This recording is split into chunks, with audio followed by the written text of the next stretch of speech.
The lawyer slid the contract across the mahogany desk, and Alara Quinn's hands trembled as she reached for the pen. One signature. That's all it would take to save her dying brother. One signature to chain herself to a man she'd never met. Adrian Voss sat across from her, cold as winter stone, his eyes holding nothing but calculated indifference. "Sign it," he said, his voice cutting through her last shred of hope. "Or walk away and let your family fall apart." She signed. And in that moment, she became a transaction, property, in a world where love was never part of the deal. Before we begin, if you're enjoying this story, please hit that like button and comment which city you're watching from. I'd love to see how far this journey reaches across the world. Now, let's dive into Alara's story. The hospital room smelled like disinfectant and desperation. Alara sat in the plastic chair beside her brother's bed, watching the shallow rise and fall of his chest, listening to the steady beep of monitors that were the only proof he was still alive. 13 years old. That's all Liam was. 13 years old and dying because they couldn't afford the treatment that might save him. "Miss Quinn?" She looked up. The doctor stood in the doorway, his expression carefully neutral, the face of someone who'd delivered bad news so many times it no longer registered as tragedy. "The experimental treatment," she said before he could speak. "Is there any way, any possibility?" $300,000. He said it like it was nothing, like it wasn't more money than her family would see in 10 lifetimes. "I'm sorry. Without it, we're looking at palliative care, making him comfortable." Comfortable. Such a gentle word for giving up. After he left, Alara sat there until the shadows grew long across the linoleum floor. Her phone buzzed. Another creditor. She didn't answer. What was the point? The medical bills had already destroyed them. Her father's small business had collapsed under the weight of debt. Her mother worked 3 jobs and still they were drowning. And now this, the final impossible ask.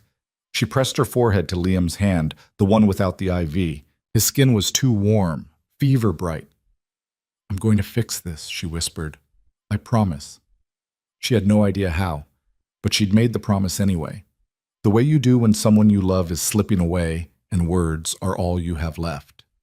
The answer came from the last place she expected.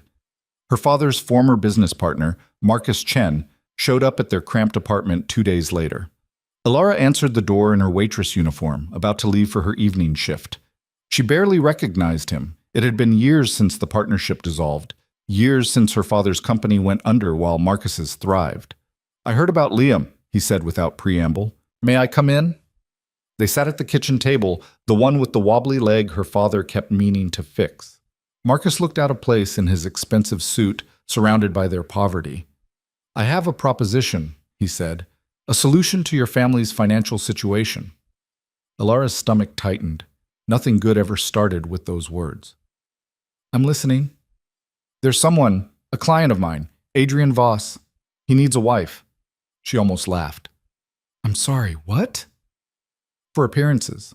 His family's company is merging with a conservative firm in Asia. They won't work with unmarried men. They consider it unstable.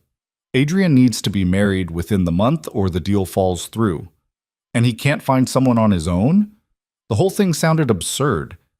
He doesn't want to." Marcus folded his hands on the table. "Adrian isn't interested in romance or companionship. He wants a business arrangement, a contract. Someone who understands this is purely transactional." "Why me?" "Because you need money, and you won't develop inconvenient feelings. You're not the type to mistake a contract for a fairy tale." He said it matter-of-factly, not cruel, but not kind either, just honest. "He's willing to pay off all your family's debts. Your brother's treatment, fully funded. Your father's business bankruptcy, cleared. Your mother's credit cards, medical bills, everything. A clean slate." Alara's throat went dry. "In exchange for what?" "Marriage. 1 year minimum. You'll live in his home, appear at required social events, play the role of dutiful wife in public. In private, you maintain separate lives. At the end of the contract period, you'll divorce quietly. He'll provide a settlement of an additional $200,000. It sounded insane. Completely insane. "I need to think about it," she said. "You have 24 hours. After that, He'll find someone else. Marcus stood, straightening his jacket. I'm sorry it's come to this, Alara, but sometimes we do what we must for the people we love. After he left, she sat at that wobbly table for a long time. She met Adrian Voss in the law office of Whitmore and Associates, 48th floor, all glass and steel and money. The receptionist had looked at her twice, once when she walked in wearing her only good dress, second-hand and slightly too big, and once when she gave her name and the receptionist's expression shifted to something like pity. The conference room was enormous. Alara sat in a leather chair that probably cost more than her monthly rent, her hands folded in her lap to keep them from shaking. When Adrian walked in, she understood immediately why he'd needed to resort to a contract. He was handsome in that razor-sharp way that made people uncomfortable, all hard angles and controlled power, like violence wrapped in an expensive suit. Tall, dark-haired, with eyes the color of winter storms. But it wasn't his looks that would drive people away. It was the coldness that emanated from him like a force field, the absolute absence of warmth or welcome in his expression. He sat down across from her without offering his hand. Miss Quinn. Mr. Voss. Marcus explained the terms? Yes? And you understand this is strictly business? Yes. He studied her for a moment and she forced herself not to look away, even though everything in her wanted to. His gaze was dissecting, analytical, like he was calculating her worth down to the decimal point. You're very quiet, he said. You're very intimidating. Something flickered in his expression, surprise, maybe, that she'd said it out loud, but it vanished as quickly as it came. I don't need conversation, he said. I need compliance. You'll live in my home. You'll accompany me to business events. You'll be polite, presentable, and unobtrusive. In return, your family's financial problems disappear. And in private? In private, we are strangers who share an address. I have my life. You have yours. We don't interfere with each other. Alara looked at the contract sitting on the table between them. Her brother's face flashed through her mind. Liam, laughing before he got sick. Liam, teaching her to skip stones at the lake. Liam, unconscious in a hospital bed, dying by inches because the world put a price tag on his life and they couldn't afford to pay it. 1 year, she said. Minimum. The contract includes a clause allowing either party to extend if necessary for business purposes. And the divorce is guaranteed. After the minimum period is fulfilled and all contractual obligations are met, yes.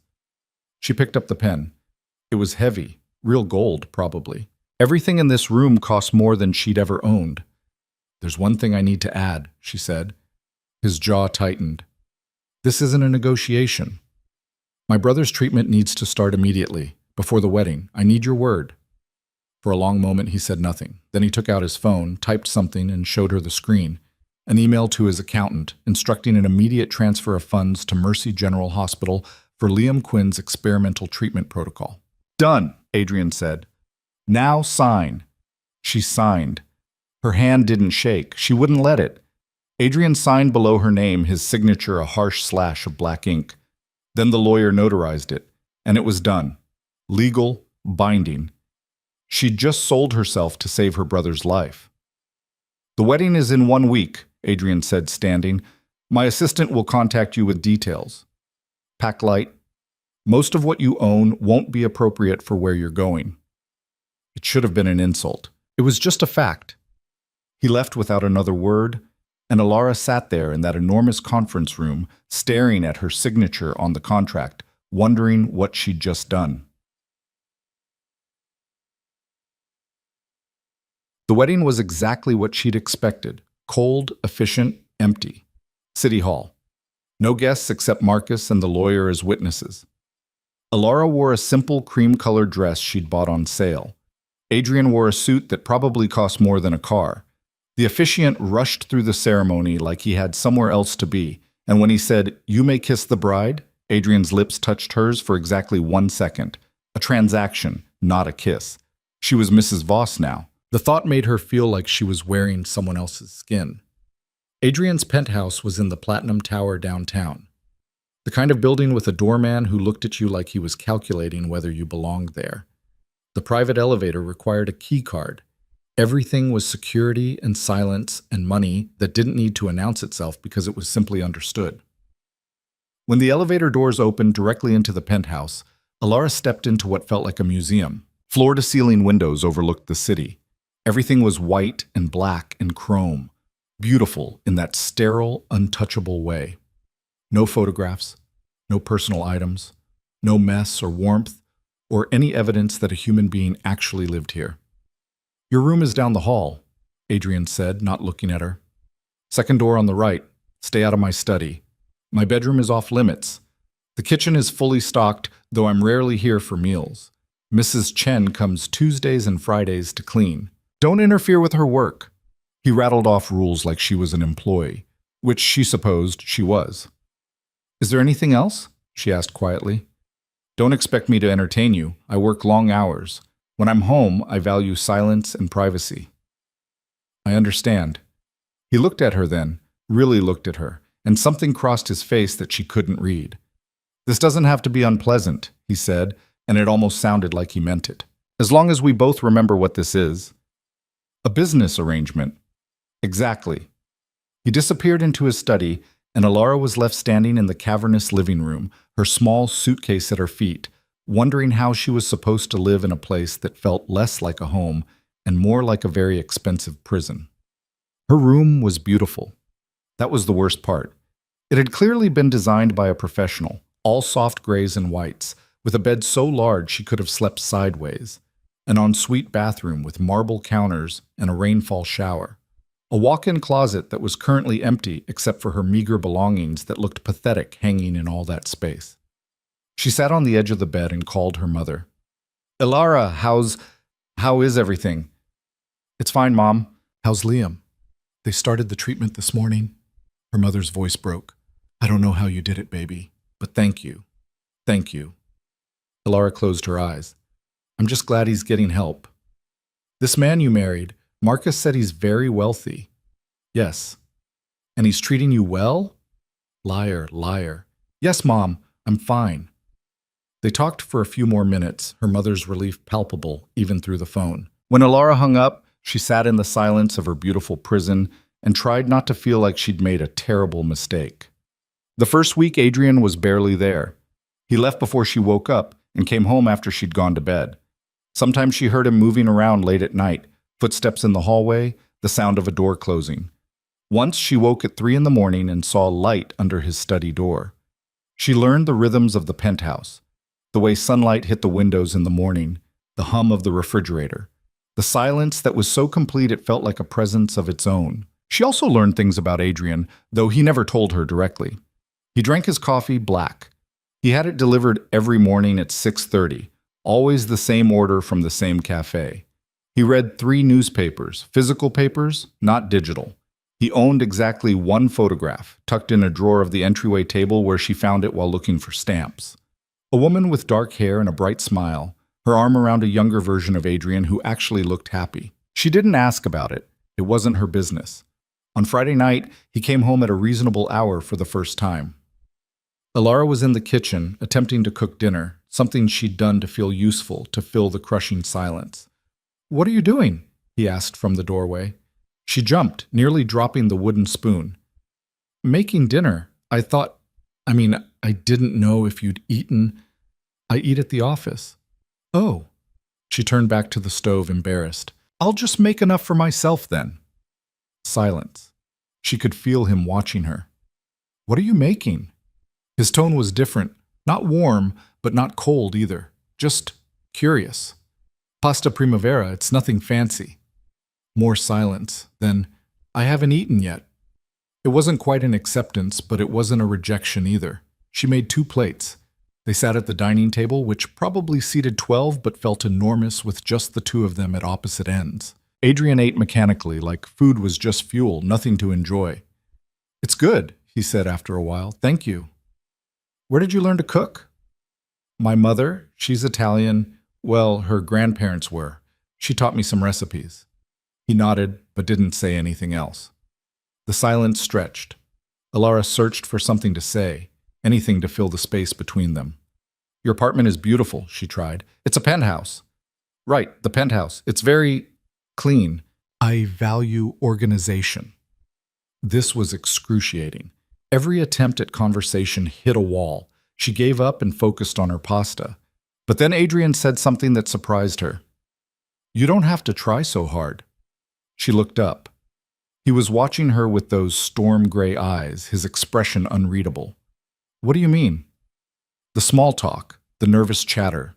This is exactly what I wanted to avoid." He set down his fork. "I don't need you to like me, Miss Quinn.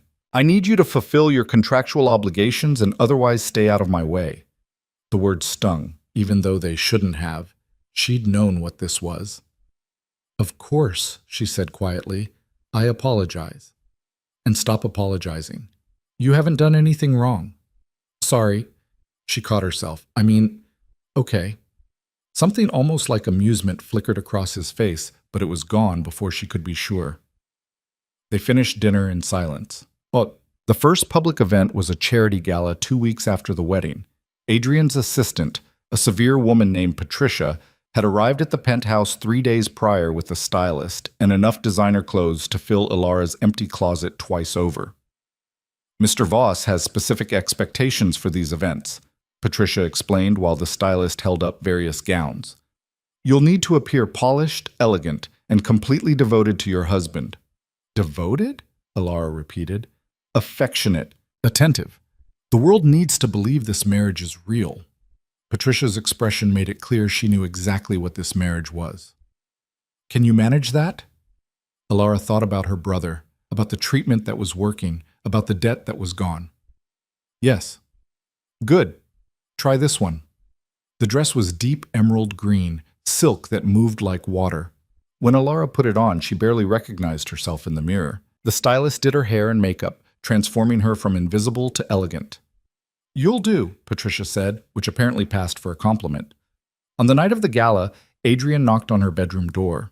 When she opened it, he went very still. "Is something wrong?" she asked. "No." He cleared his throat. "You look appropriate." Appropriate. That was one word for it. He offered his arm, and she took it, feeling the tension in his muscles beneath the expensive fabric of his tuxedo. "Remember," he said as they rode down in the elevator, "we're happily married. Whatever you feel about me privately, in public you adore me." "I understand. And if anyone asks personal questions, keep the answers vague. We met through mutual friends. It was love at first sight. All the usual romantic nonsense people expect to hear." Love at first sight. Right. The gala was at the Grandfield Hotel, all marble and crystal chandeliers and people who wore their wealth like armor. Ilara felt out of place immediately, even in her expensive dress. These people had been born into this world. She was just visiting. Adrian's hand settled on the small of her back as they entered, a touch that looked possessive but felt impersonal. "Adrian." A man in his 50s approached, drink in hand. "This must be the lucky lady we've heard so much about." "Richard, this is my wife Ilara. Darling, Richard Patterson, CEO of Patterson Industries." Darling. The endearment sounded foreign in his mouth. "Lovely to meet you," Ilara said, offering her hand. "The pleasure is mine. Adrian's been quite secretive about you. How did you two meet?" She felt Adrian's fingers press slightly into her back, a reminder. "Through mutual friends," she said, smiling. "It all happened rather quickly."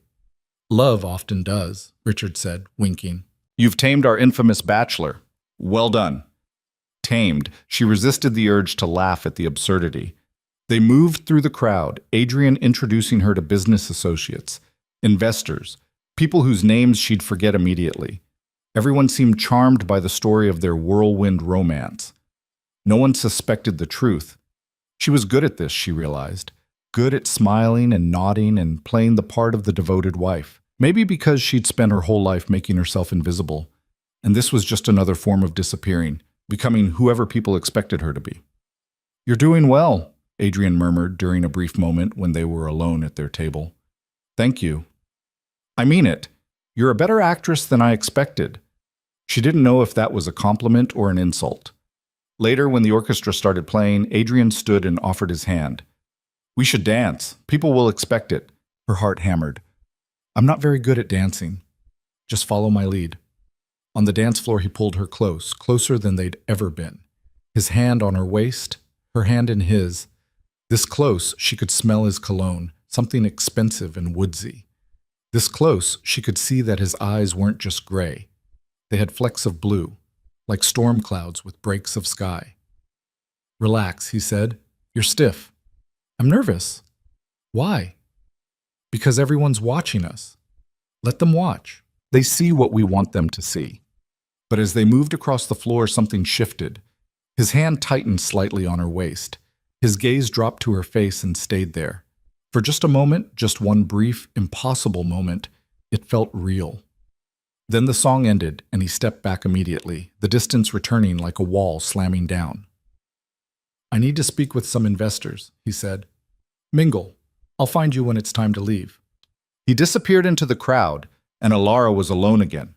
She made her way to the balcony, needing air, needing space from the performance. The city sprawled below, all lights and movement and life happening somewhere else. "Escaped already?" She turned. A woman stood in the doorway holding a champagne glass, her smile knowing. She was beautiful in that effortless way. Blonde, perfectly dressed, completely comfortable in this world. "Just needed some air," Alara said. "I'm Vivian." She stepped onto the balcony. "Old friend of Adrian's." Something in the way she said "old friend" made Alara's stomach tighten. "Alara, but I suppose you already knew that." "Everyone knows that. Adrian Voss finally married. Quite the shock." Vivian studied her. "You're not what I expected." "What did you expect?" "Someone more polished. No offense." "None taken." "How long have you known him?" The question felt loaded. "A few months." "Interesting. He certainly kept you hidden." Vivian sipped her champagne. "But then, Adrian's always been good at keeping secrets." Alara didn't know what to say to that. "Word of advice," Vivian continued, her voice dropping. "Don't fall in love with him. He's not capable of it. Trust me, I learned that the hard way." Before Alara could respond, Adrian appeared in the doorway. "Vivian," his voice was ice. "Adrian, I was just meeting your lovely wife." "And now you have, if you'll excuse us." He took Alara's arm and steered her back inside, his grip firm. "Who was that?" she asked. No one important, but the tension in his jaw said otherwise. They left shortly after, the car ride home silent. When they reached the penthouse, Adrian went straight to his study and closed the door. Alara changed out of her dress and lay in bed, staring at the ceiling. Don't fall in love with him. As if there was any danger of that. As if you could love someone who looked at you like you were a problem to be managed, a box to be checked. But she thought about the moment on the dance floor, the way his hand had tightened on her waist, the way his eyes had softened for just a second. Then she pushed the thought away. This was a contract, nothing more. She just needed to remember that. Chichet. 3 weeks into the marriage, Alara found a routine. She woke early, before Adrian left for work. She'd make coffee and sit by the windows, watching the city wake up. Sometimes he'd pass through the kitchen, and they'd exchange brief, stilted good mornings. Sometimes he'd leave without acknowledging her at all. She spent her days reading, exploring the neighborhood, video calling with Liam, who was improving steadily. The treatment was working. Her brother was going to live. That made everything else bearable. In the evenings, she'd cook dinner. Sometimes Adrian would eat with her. Sometimes he wouldn't. The conversations, when they happened, were minimal. How was your day? Fine. Would you like more wine? No. It was lonely in a way she hadn't expected. Being alone was one thing. Being lonely while living with another person was something else entirely. But on Thursday of the 3rd week, something changed. She was in the kitchen making dinner when she heard a crash from Adrian's study, followed by cursing. She hesitated, then knocked on the door. What? His voice was sharp. Are you all right? I'm fine. She should have walked away. Instead, she opened the door. Adrian stood amid shattered glass, his hand bleeding. A tumbler had broken on the floor, whiskey soaking into the expensive rug. I said I'm fine, he snapped. You're bleeding. It's nothing. Alara ignored him, went to the kitchen, and came back with the first aid kit. She knelt beside him, picking up the larger pieces of glass. Leave it, he said. Sit down. Excuse me? She looked up at him. Sit down. Let me see your hand. For a moment, she thought he'd refuse. Then, to her surprise, he sat. His hand was cut across the palm, not deep but bleeding steadily. She cleaned it carefully, her fingers gentle against his skin. "What happened?" she asked quietly. "I was careless." "Were you drinking?" "Does it matter?" She wrapped gauze around his palm. "You could have hurt yourself worse." "Concerned for me, Miss Quinn?" "It's Mrs. Voss now," she said without thinking. "And yes, actually, believe it or not." He went very still. When she glanced up, he was staring at her with an expression she couldn't read. "Why?" he asked. "Why what?" "Why do you care? This is a contract. I pay you to appear at events and stay out of my way. Nothing in our agreement requires you to give a damn if I bleed." His words were harsh, but there was something underneath them, something that sounded almost like pain. "Maybe I'm just a decent person," she said quietly. "Did you consider that?" "Decent people don't sell themselves into marriage." It was cruel, intentionally so. She should have flinched, should have backed away. Instead, she finished tying off the bandage and met his eyes. "No," she agreed. "Decent people sacrifice themselves to save the people they love. There's a difference." She stood, gathering the first aid supplies. "Alara." She stopped. He'd never used her first name before. "Thank you," he said. Quiet, almost reluctant. "You're welcome." She left him sitting there, surrounded by broken glass, and went back to the kitchen where dinner was burning. After that night, something shifted. Adrian started coming home earlier, not every night, but more often.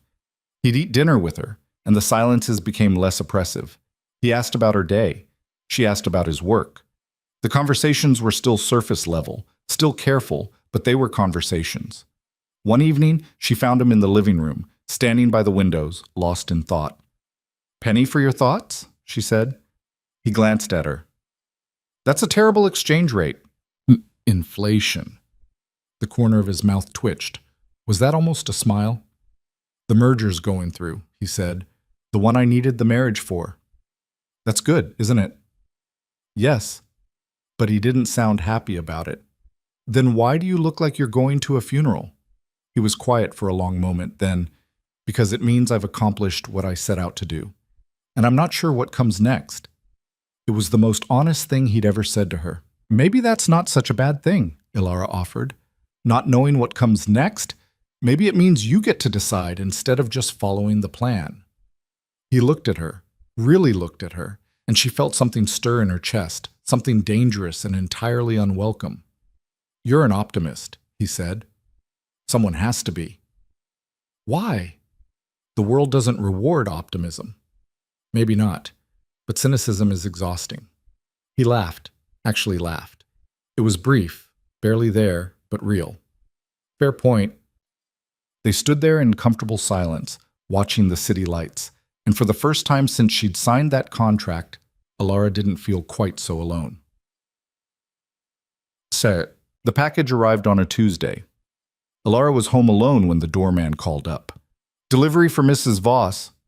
She wasn't expecting anything.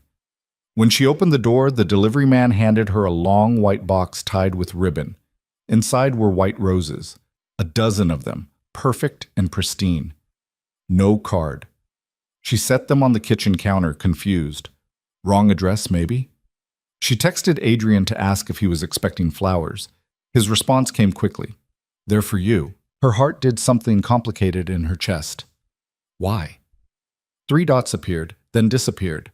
Then, "You cleaned my study after I broke the glass. I never thanked you properly." She stared at the message, at the flowers, at this strange gesture from a man who'd made it clear he wanted nothing from her but distance. "You didn't have to do that," she typed. "I know." She touched one of the roses, soft petals against her fingertips, and tried to ignore the warmth spreading through her chest. This was a contract, nothing more. But the flowers said otherwise. That night, Adrian came home carrying takeout from an expensive Italian restaurant. "I thought we could eat together," he said, almost awkward. "If you haven't made plans." "I haven't." They sat at the dining table, still at opposite ends, but it felt less distant than before. "Thank you for the flowers," she said. "You're welcome." White roses are my favorite. I know. She blinked. How did you know that? You mentioned it. At the gala, when we were talking to the mayor's wife, she asked about your wedding bouquet, and you said you would have chosen white roses if it had been a real wedding. He'd remembered. He'd been paying attention. I didn't think you heard that, she said quietly. I hear most things. They ate in silence for a while. Then Alara said, Can I ask you something? Depends on the question. The woman in the photograph, in the entryway table drawer, who is she? Adrian's fork stopped halfway to his mouth. For a moment, she thought he wouldn't answer. Someone I used to know, he finally said. Someone important? Once. His jaw tightened. A long time ago. What happened? She died. The words were flat, emotionless, but Alara heard everything underneath them. The grief, the anger, the guilt. I'm sorry, she said. Don't be. It was years ago. But years didn't matter when it came to loss. Alara knew that. Some wounds never fully healed. Is that why? She started, then stopped. Why what? Why you wanted a contract marriage instead of a real one?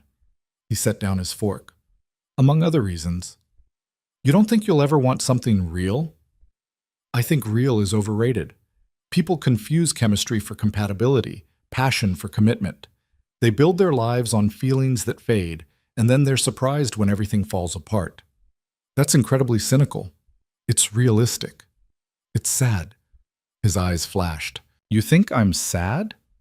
I think you're lonely. There's a difference. I'm not lonely. I'm selective. You're isolated, she corrected gently. There's a difference there, too. For a long moment, he just stared at her. Then he stood abruptly. I have work to do. He left his half-finished dinner and disappeared into his study. Alara sat alone at the table, wondering if she'd pushed too far, crossed a line she wasn't supposed to cross. But later that night, when she passed his study door, she heard something that made her stop. Music. Soft and melancholic, drifting through the gap beneath the door. She stood there listening, and she understood something about Adrian Voss that she hadn't before. He wasn't made of ice. He'd just learned to freeze everything before it could hurt him. And somehow, without meaning to, she'd started to thaw. The music became a pattern. Every night around 11, after he thought she'd gone to bed, Alara would hear it drifting from his study. Always classical. Always melancholic. She started recognizing pieces. Chopin, Debussy, Rachmaninoff. Music that felt like longing translated into sound. She never mentioned it.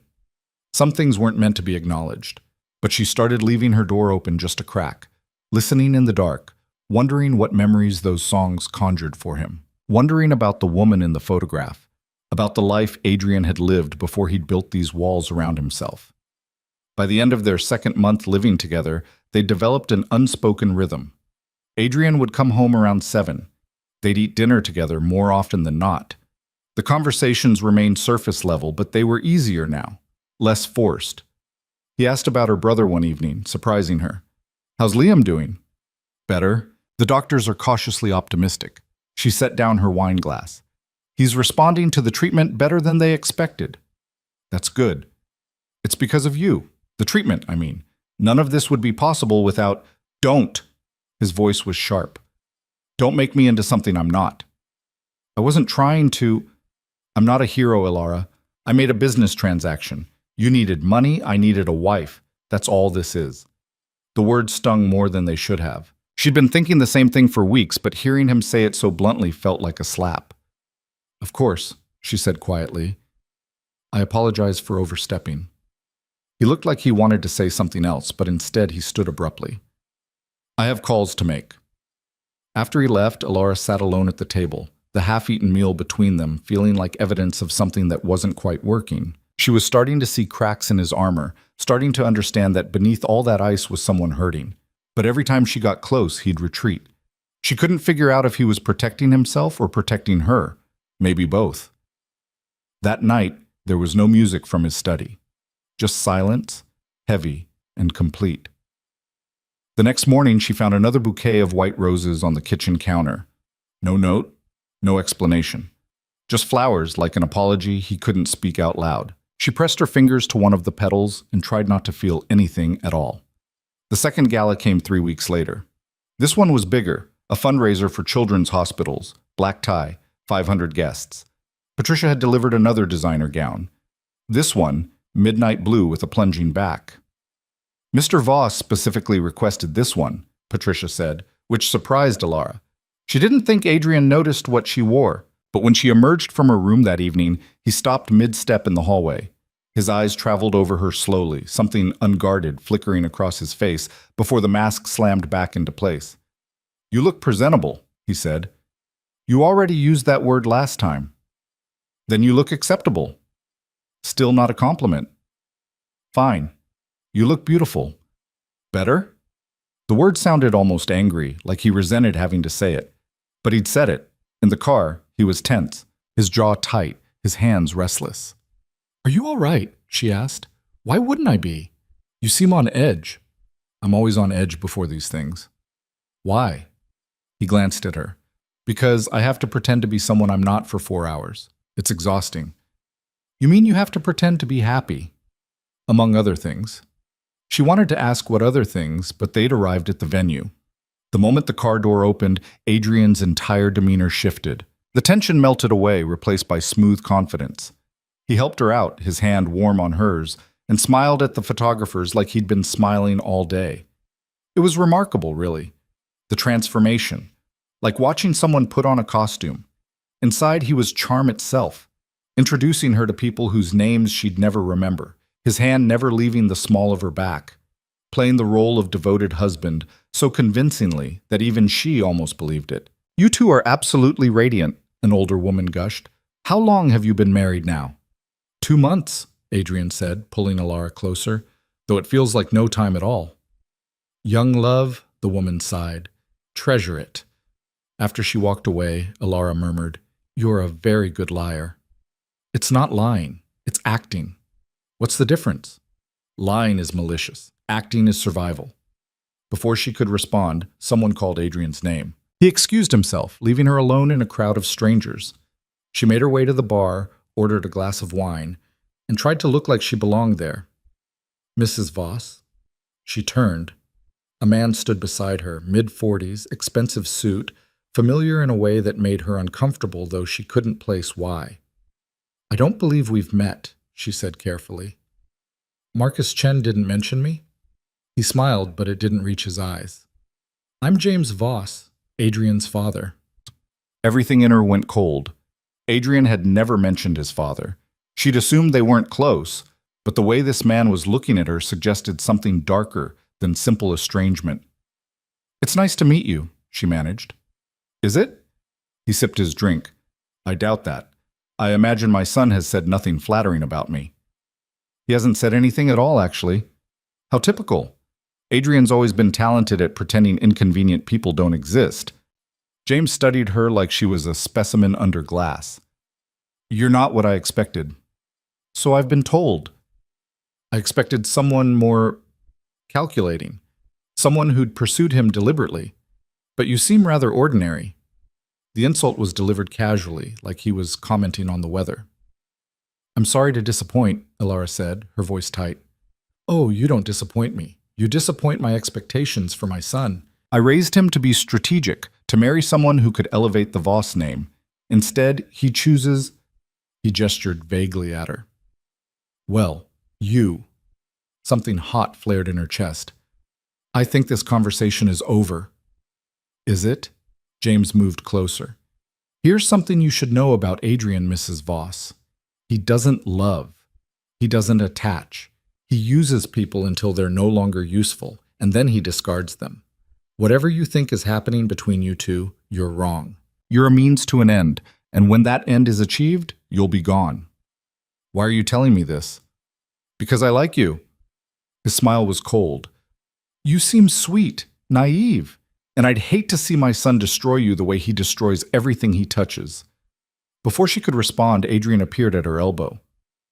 "Father," the word was ice. "I didn't realize you were attending tonight." "I'm on the board. Of course I'm attending." James's smile widened. "I was just getting acquainted with your lovely wife. We were having such a nice conversation." "Were you?" It wasn't a question. The tension between them was suffocating. Alara felt caught in the middle of something much larger than a simple family disagreement. "We should go," Adrian said, his hand wrapping around her wrist. "Leaving so soon? The night's just begun. I have an early meeting." "Always working, just like I taught you." James raised his glass in mock salute.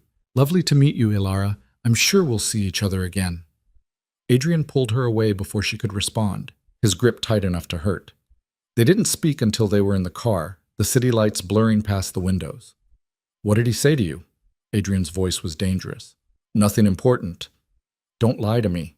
She turned to look at him. His jaw was clenched so hard she could see the muscle jumping. His hands were fists. "He said you don't love anyone, that you use people and discard them." She paused. "He said I'm just a means to an end." Adrian said nothing for a long moment.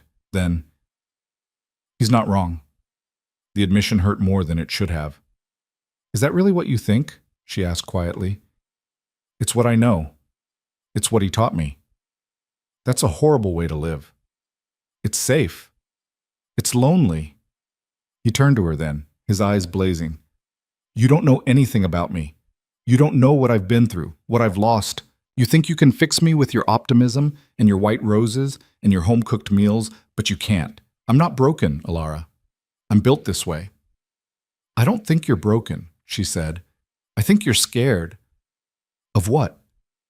"Of feeling something real and losing it again." He laughed, harsh and bitter. "Psychology now? Is that what this is?" "It's observation."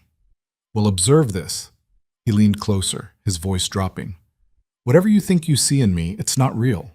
I'm exactly who my father says I am. I use people. I don't care.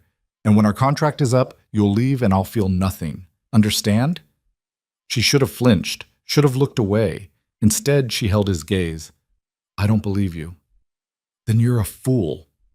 They didn't speak for the rest of the drive. When they reached the penthouse, Adrian went straight to his study and slammed the door. Alara heard the clink of glass, the pour of liquid. She changed out of her gown and sat on her bed, shaking. She'd pushed too far, crossed a line she shouldn't have crossed. But she couldn't shake the feeling that everything he'd said in the car was exactly what he'd needed to say to keep her at a distance. That underneath all that anger was fear, pure and simple. Around midnight, she heard it. Not music this time, a crash, glass breaking, a sound that might have been a curse or might have been something worse. She should have stayed in her room, should have let him destroy himself in private. Instead, she walked to his study and opened the door. Adrian sat on the floor, his back against the desk, surrounded by broken glass and spilled whiskey. His tie was gone, his shirt unbuttoned. He looked up when she entered, his eyes unfocused. "Get out," he said. She closed the door behind her and sat down beside him, careful of the glass. "I said get out." "I heard you." "Why are you still here?" "Because you're hurting." He laughed, the sound ragged. "You don't know what hurting is." "My brother almost died. My family lost everything. I sold myself into marriage to save them. Don't tell me I don't know what hurting is." He turned to look at her, and for the first time since she'd met him, his mask was completely gone. What she saw underneath broke her heart. "Her name was Catherine," he said quietly. "The woman in the photograph." Lara waited, not speaking. "We were engaged. I was 25, stupid, believed in all the things you believe in. Love, partnership, forever." He picked up a piece of broken glass, turning it over in his palm. "She had a heart condition, something congenital. We knew about it, but the doctor said it was manageable. We were planning the wedding when she collapsed one night, just dropped. By the time the ambulance arrived, she was gone. Adrian, my father, came to the hospital, stood there looking at her body and said, 'This is what happens when you let yourself care. You give people power to destroy you.' And I realized he was right. Caring had destroyed me. Loving her had destroyed me. So I decided I'd never do it again." Alara's throat was tight. "That's not living. It's surviving. There's a difference." "Is there?" He dropped the glass. "Because from where I'm sitting, living just means giving the world more ammunition to hurt you." She reached for his hand, the one that was still bandaged from when he'd cut it weeks ago. He didn't pull away. I'm sorry you lost her, she said softly. I'm sorry your father made you believe that caring was weakness. But he was wrong, Adrian. Caring isn't what destroyed you. Losing her is what destroyed you. And refusing to care again isn't protecting you. It's just a different kind of dying. You don't understand. Maybe not. But I understand loneliness. And I understand being afraid. And I know that the walls you've built around yourself aren't keeping you safe. They're keeping you trapped. He looked at her for a long moment, and something in his expression shifted, softened. Why do you care? He asked, his voice barely above a whisper. I've given you nothing but coldness. I've been cruel. I've pushed you away at every turn. Why do you keep trying? Because underneath all of that, I see someone worth caring about. You're wrong. I don't think I am. They sat there in the broken glass and spilled whiskey, and for the first time, Adrian didn't pull away when she leaned her head against his shoulder. I don't know how to do this, he said quietly. Do what? Let someone in. You're doing it right now. He was silent for a long time, then, I'm afraid. Of what? Of this. Of you. Of what it means if I start to care and then lose you too. You won't lose me. You don't know that. No, she admitted. I don't. But being afraid of loss doesn't make the loss any less inevitable. It just means you wasted the time you had being scared instead of living. He turned to look at her, his eyes searching her face like he was trying to find the lie, the trap, the inevitable betrayal. But there wasn't one. I don't deserve you, he said. Probably not. But here I am anyway. Something that might have been a laugh escaped him. Then he did something that surprised them both. He kissed her, not like at their wedding, perfunctory and cold. This was real, desperate, like he was drowning and she was air. Alara's breath caught. For a moment she froze. Then she kissed him back, her hands finding his face, feeling the stubble on his jaw, the heat of his skin. When they broke apart, they were both breathing hard. That was a mistake, Adrian said, but he didn't move away. Was it? This is a contract. We agreed. Forget the contract. We can't. Why not? Because... He stopped, his hand coming up to cup her cheek. Because I don't know how to do this without hurting you. Then we'll figure it out together. He kissed her again, slower this time, and she felt something shift between them, like a door opening, like ice cracking. When he pulled her closer, she went willingly, and for the first time since she'd entered this penthouse, she didn't feel like a stranger in someone else's life. She felt like she was exactly where she was supposed to be.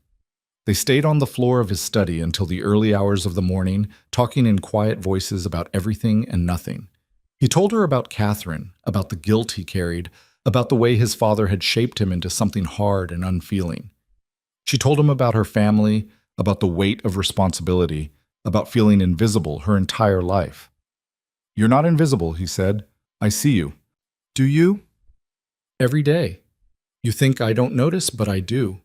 The way you arrange books by color, the way you hum when you cook, the way you always check the window before bed to make sure it's locked even though we're 48 floors up. She stared at him. You notice all that. I notice everything about you. Something warm bloomed in her chest, dangerous and terrifying and entirely welcome. Adrian? I think I'm starting to care about you. He was quiet for so long she thought he wouldn't respond. Then, I know, that's what scares me most. They fell asleep there, tangled together on the floor, and when Alara woke up hours later with the morning sun streaming through the windows, she found herself alone. Adrian had covered her with his jacket and left a glass of water on the desk, but he was gone. She sat up disoriented and saw a note on his chair. Had to go to the office early. Mrs. Chen will clean the glass. We should talk tonight. She pressed the note to her chest and tried not to hope too hard. That evening, she cooked his favorite meal, at least the one she'd noticed him finishing every time she made it. Chicken marsala with roasted vegetables. She set the table carefully, opened a bottle of wine, and waited. 7 o'clock came and went. 8 o'clock. 9. At 10, she gave up and put the food away. At 11, she heard the front door open. Adrian walked in looking exhausted, his tie loose, his hair disheveled. When he saw the table still set, something crossed his face. "I'm sorry," he said. "I got caught up in... It's fine. It's not fine. I should have called. You're here now." They stood there, the weight of the previous night between them. "About last night," Adrian started. Alara's heart sank. Here it came. The backpedaling, the walls going back up. "It shouldn't have happened," he continued. "I was drunk, emotional, not thinking clearly." "Right. But..." He stepped closer. "I meant everything I said. About seeing you, about noticing, about being afraid." "Then why are you apologizing?" "Because I don't want you to expect things from me that I can't give." "What things?" "Love. A real marriage. Happily ever after." "I'm not asking for any of that." "Aren't you?" She met his eyes. "I'm asking for honesty. I'm asking you to stop pretending you don't feel anything when I know you do. Feeling something and acting on it are different things." "Why?" "Because acting on it means risking everything, and I can't..." He ran a hand through his hair, frustrated. "I can't lose someone else. I won't survive it." "So instead you're choosing to lose me slowly. Is that better?" He flinched. "That's not fair." "None of this is fair, but it's what we have." She moved closer to him. "You asked me why I care. I'll tell you. Because I see who you are underneath all this fear.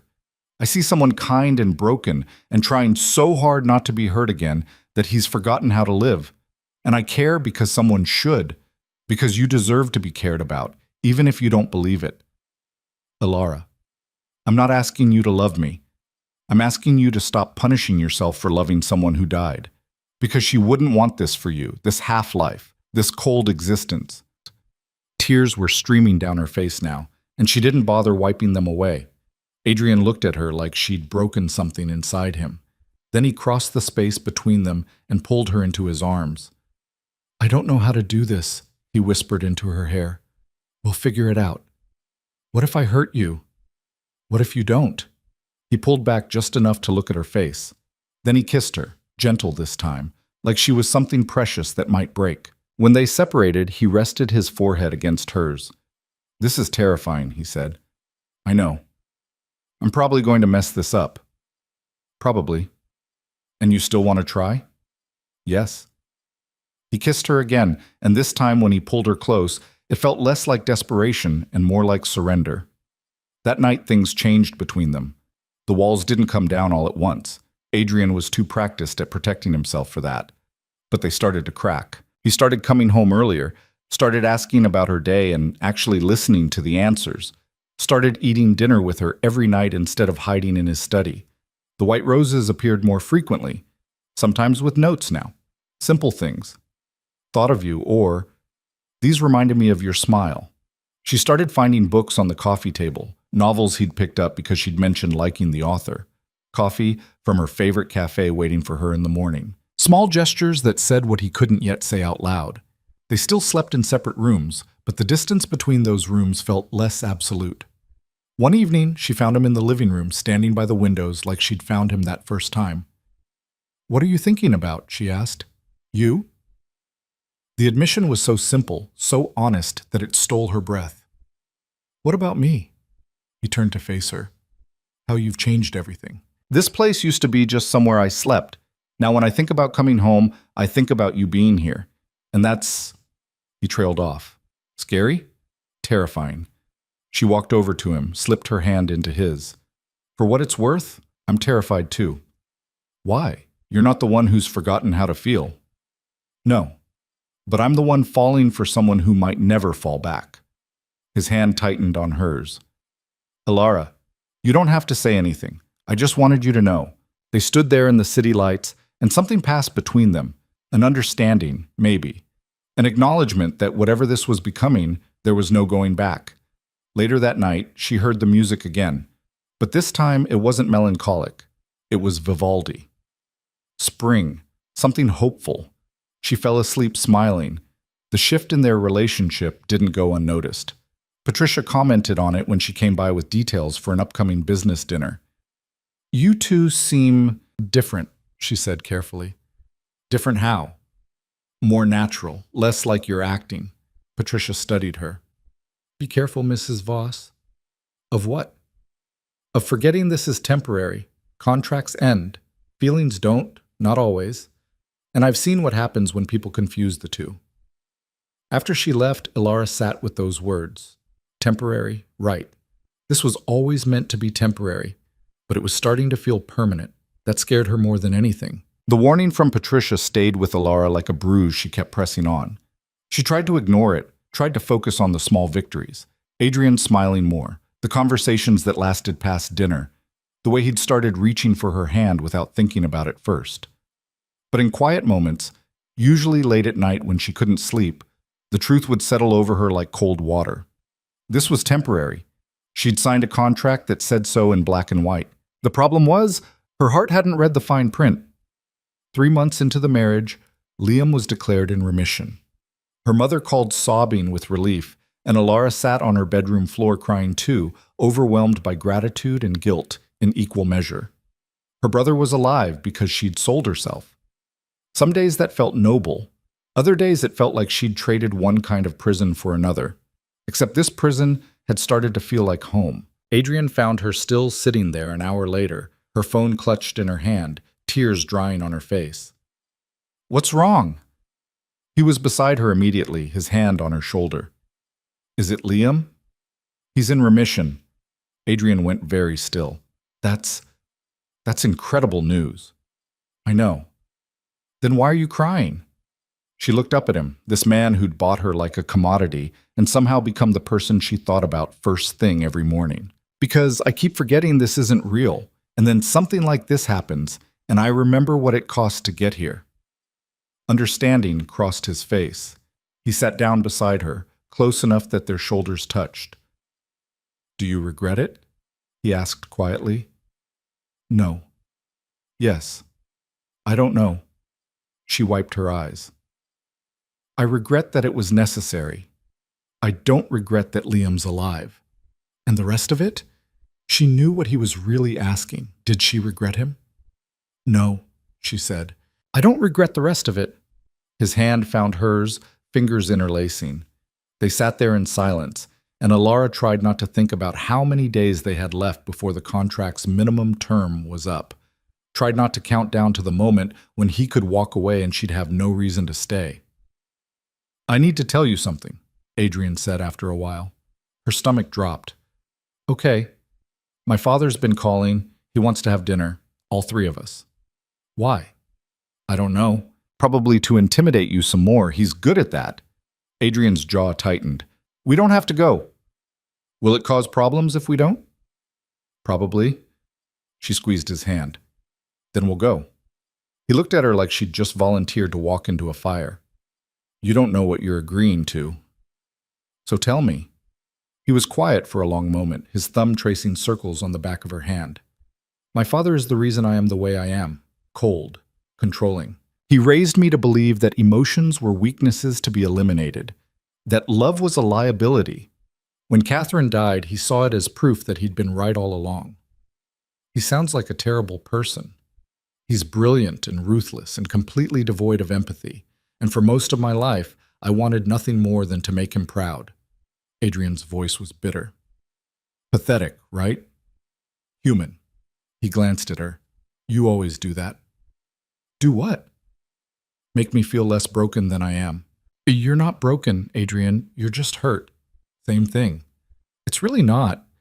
He leaned his head back against the wall, his eyes closed. He's going to try to destroy this. Whatever we're building. He'll see it as weakness, and he'll go after it. Let him try.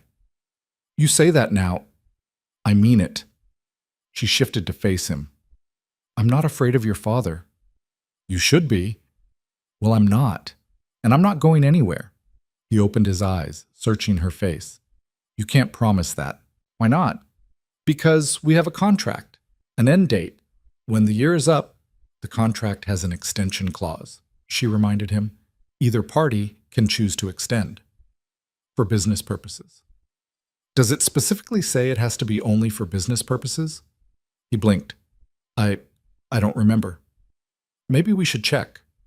Something that looked dangerously close to hope flickered across his face. Then it was gone, replaced by his usual careful control. "We should get ready," he said, standing and offering his hand. "We're meeting him at 8.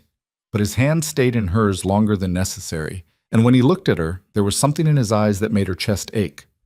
The restaurant James Voss had chosen was the kind of place where they didn't list prices on the menu because if you had to ask, you couldn't afford it. Elara wore a black dress that Patricia had insisted was armor for battle, and she was starting to understand why. James was already seated when they arrived, a scotch in front of him, his expression carved from stone.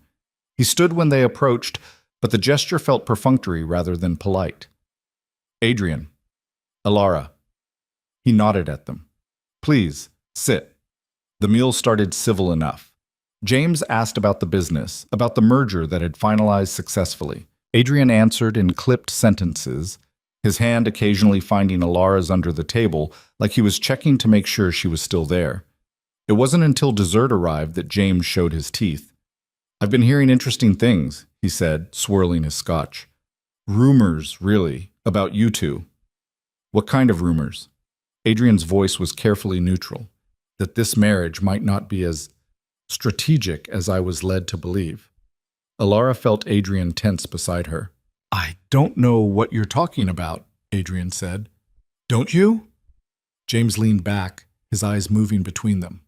"See, I was under the impression this was a business arrangement, a necessary transaction to close the merger.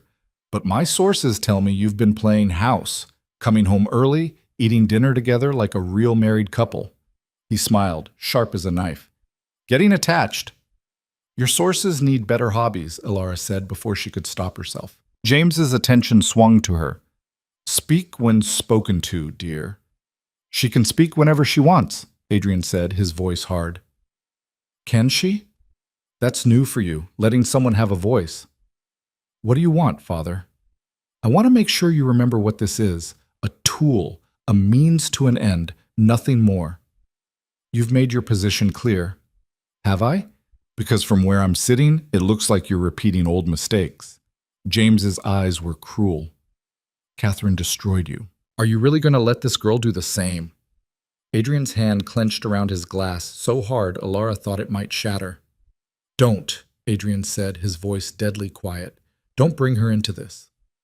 "Why not? She's relevant. You loved her, she died, and you fell apart. Took you years to rebuild yourself. Now here you are, making the same mistake with—" He gestured dismissively at Elara. "Her! You don't know what you're talking about." "Don't I?" James leaned forward.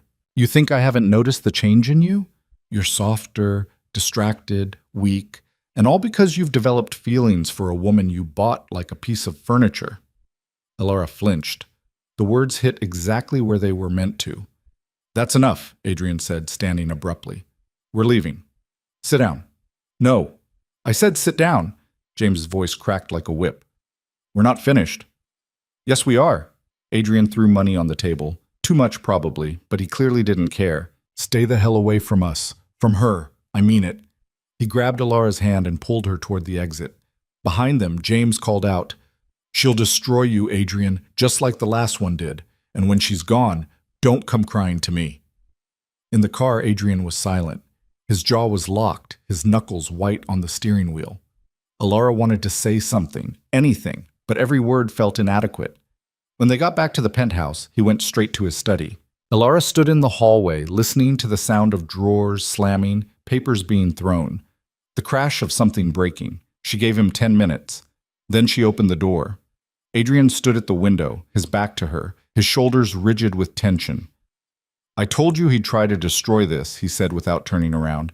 "He didn't destroy anything." "Didn't he?" "He's right, Elara, about all of it. I bought you. This was never supposed to be real." "But it is real, is it?"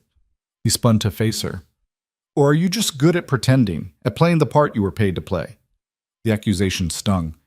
"You don't believe that." "Don't I?" "How do I know any of this is real? How do I know you're not just performing? Because I'm standing here right now when I could be anywhere else. Because I stayed when your father tried to tear me down. Because I—" She stopped, the words catching in her throat. Because what? Because I'm falling in love with you, you idiot. The silence was deafening. Adrian stared at her like she'd slapped him. Don't, he said finally. Don't what? Don't love me. Don't waste your time on someone who can't give you what you deserve. What I deserve? Adrian, I signed a contract to marry a stranger for money. I'm not exactly holding out for a fairy tale here. Then what are you holding out for? You. The word came out broken. Just you. Broken and scared and terrible at expressing emotions. That's what I want. He crossed the space between them in 3 strides, his hands framing her face. I'm going to hurt you. Probably. I'm going to disappoint you. Likely. Then why, Because loving someone isn't about them being perfect. It's about choosing them anyway. He kissed her then, desperate and almost angry, like he was trying to prove her wrong, trying to scare her away. She kissed him back just as fiercely, her hands fisting in his shirt. When they broke apart, both breathing hard, he rested his forehead against hers. I don't know how to do this, he whispered. You keep saying that. Because it's true. Then stop trying to figure it out and just do it. What if I fail? Then you fail, and we try again. Something in him cracked. She could see it happening, the walls he'd spent years building starting to crumble. I'm terrified of losing you, he admitted. I'm terrified of you pushing me away. What if I do both? Then I'll be here anyway, being annoying and making pasta and leaving lights on in rooms I'm not using. A laugh escaped him, surprised and genuine. You do leave every light on. I'm afraid of the dark. I know, I noticed. You notice everything. Only about you. They stood there holding each other, and Alara felt something settle in her chest. This was real. Whatever his father said, whatever the contract specified, this was real. That night, Adrian didn't retreat to his study. Instead, he followed her to her room and sat on the edge of her bed. Can I stay? He asked, and the vulnerability in his voice nearly broke her. Of course. They lay there fully clothed, facing each other in the dark. His hand found hers between them. Tell me about Catherine, she said softly. He was quiet for so long she thought he wouldn't answer. She was everything I wasn't, he finally said. Warm, open. She could walk into a room and make everyone feel seen. I never understood what she saw in me. Maybe she saw what I see. Which is? Someone worth loving. His hand tightened on hers. I proposed to her in the rain. Stupid and impulsive and completely unlike me. She said yes before I even finished asking. We were supposed to get married in the spring. His voice cracked. She died in January. I'm so sorry. I blamed myself for months. If I hadn't pushed her to come to that business dinner, if I'd noticed she wasn't feeling well, It wasn't your fault. Logically, I know that. But logic doesn't help much when you're standing at someone's grave. Alara moved closer, resting her head against his chest. His arm came around her automatically. She'd hate what you've become, she said gently. This closed-off version of yourself. I know. Do you think she'd want you to be happy? Yes. Then maybe you should try. He pressed a kiss to the top of her head. I'm trying. They fell asleep like that, tangled together, and when Alara woke in the middle of the night, she found Adrian watching her. Can't sleep? She murmured. I keep thinking you're going to disappear. I'm not going anywhere. You say that now. I mean it. He pulled her closer, burying his face in her hair. Don't leave me. I won't. Promise. I promise. It was a promise she meant with everything she had. What she didn't know yet was how hard it would be to keep. The weeks that followed were the happiest Alara had been since moving into the penthouse. Adrian was still guarded, still struggled with vulnerability, but he was trying. He came home for dinner every night, started asking her opinion on business decisions. Introduced her to his colleagues as his wife without the careful distance he'd maintained before. They started sleeping in the same bed, though they hadn't crossed certain lines yet. Adrian seemed afraid to, like physical intimacy would somehow break whatever fragile thing they were building. We don't have to rush, Alara told him one night when his kisses had turned heated and then abruptly stopped. I want to. He ran a hand through his hair, frustrated. Catherine and I we were waiting until after the wedding, and then she died. And since then there hasn't been anyone. Understanding dawned. You haven't been with anyone since her? No, it felt like betrayal. Adrian, that was 8 years ago. I know. You know that's not healthy, right? I'm aware. She took his hand, lacing their fingers together. There's no timeline here. We move at whatever pace you need. What if I'm never ready? Then we figure it out. He looked at her like she was some kind of miracle. How are you real? I ask myself the same thing about you. He kissed her then, soft and sweet, and whispered against her lips. Thank you. That night, he held her close, and for the first time in years, Adrian Voss slept through the night without nightmares. But peace never lasted long in their world. The threat came from an unexpected direction. Alara was having lunch with her mother when her phone buzzed. A text from an unknown number. We need to talk about Adrian. Meet me at Café Noir, 2 p.m. Come alone. V. She knew immediately who V was, Vivienne. She should have ignored it, should have told Adrian. But curiosity got the better of her. At 2 o'clock, she walked into Café Noir to find Vivienne sitting in a corner booth, looking elegant and dangerous. I wasn't sure you'd come, Vivienne said. I'm here. What do you want? To warn you. About? Adrian's father contacted me. Offered me money to help break up your marriage. Alara's blood went cold. And you're telling me this because I turned him down, but others won't. Vivienne leaned forward. James Voss will do anything to keep Adrian under his control. Anything. And you're a threat to that control. What does he want you to do? Plant seeds of doubt, make you question Adrian's feelings, convince you to leave before the contract's up. She paused. He has a file on you, everything, your family's debts, your brother's illness. He knows exactly how to hurt you. Why are you telling me this? Because I loved Adrian once. Still do in some ways, and I've never seen him as happy as he's been these past few weeks. Whatever you two have, it's real, and James will destroy it if you let him. Alara's mind was racing. What should I do? Hold on, don't let him get in your head, and tell Adrian. He needs to know what his father's planning. After Vivienne left, Alara sat there trying to process everything. James was coming after them, after her specifically, and he was using her family as ammunition. She needed to tell Adrian. But when she got home, she found something that changed everything. A file on the kitchen counter. Thick manila folder with her name on it. Inside were documents, financial records, medical reports about Liam, photos of her family. And at the bottom, a contract amendment. A clause that would extend the marriage indefinitely, with a substantial financial penalty if either party sought divorce. And it was dated 3 weeks ago. Before he'd started being vulnerable. Before he'd said he was trying. Her hands shook as she read it. This wasn't about feelings. This was about control. About keeping her locked in place. She heard the door open behind her. You're home early, Adrian said. Then he saw the file. His face went white. Alara, what is this? It's not what you think. Really? Because it looks like you were planning to trap me in this marriage before you ever pretended to have feelings. I wasn't pretending. Weren't you? This is dated 3 weeks ago, Adrian, before any of... She gestured between them. This happened. I was protecting myself. By making sure I couldn't leave. That's not protection, that's imprisonment. You don't understand? Then explain it to me. Her voice broke.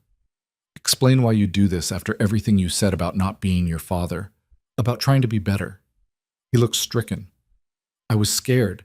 You were getting close, and I panicked, and I drafted that amendment to make sure I was stuck with you. To make sure you wouldn't leave before I figured out how to ask you to stay. The words hung in the air between them. What? She whispered.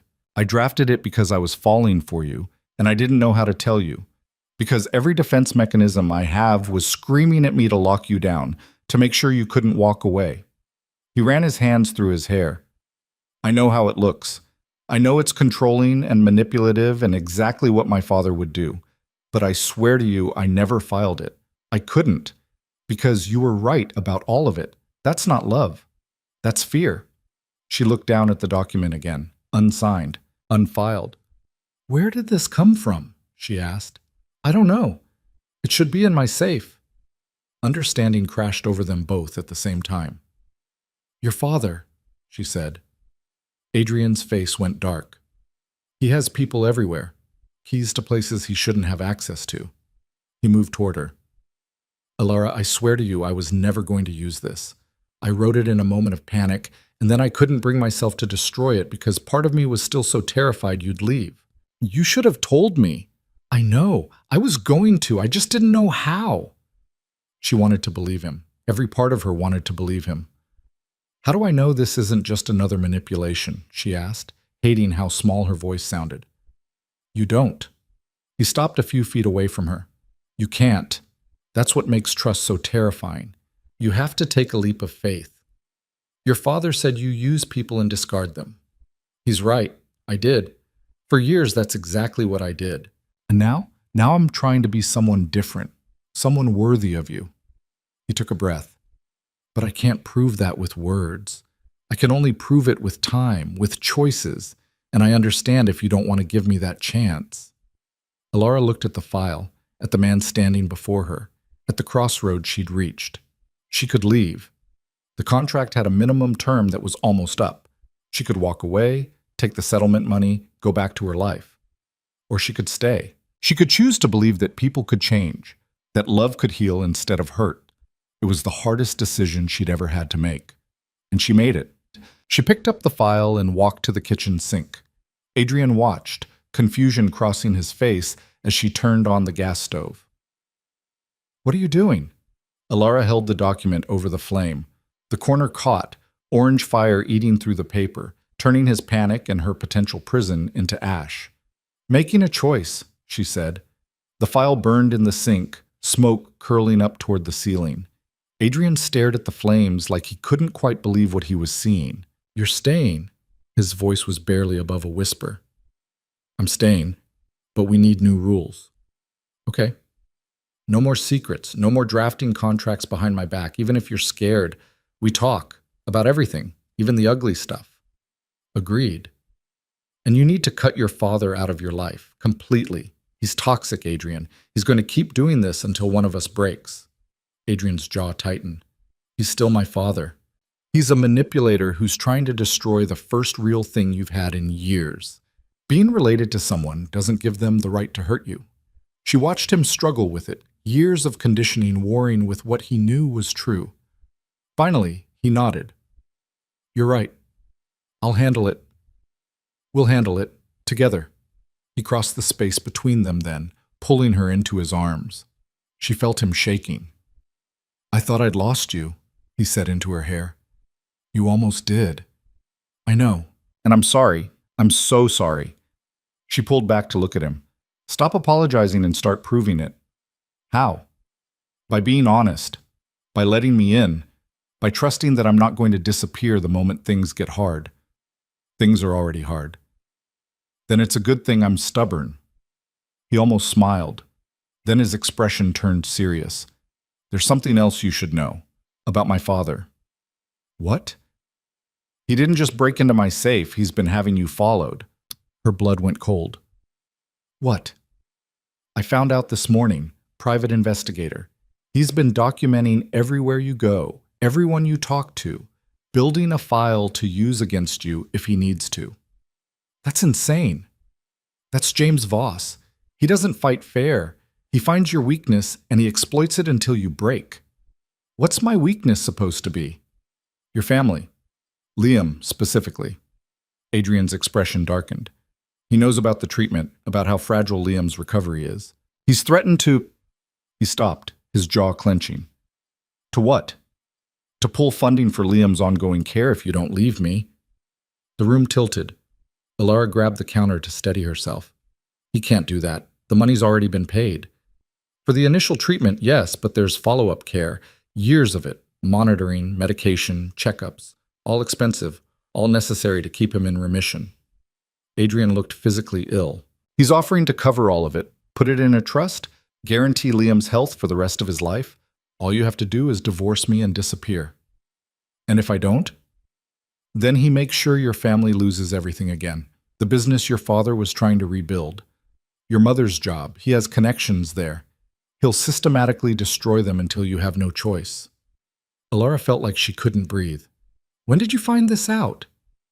This morning, right before I came home and found you with that file. Why didn't you tell me immediately? Because I was trying to figure out how to fix it first. Because I didn't want you to have to make this choice.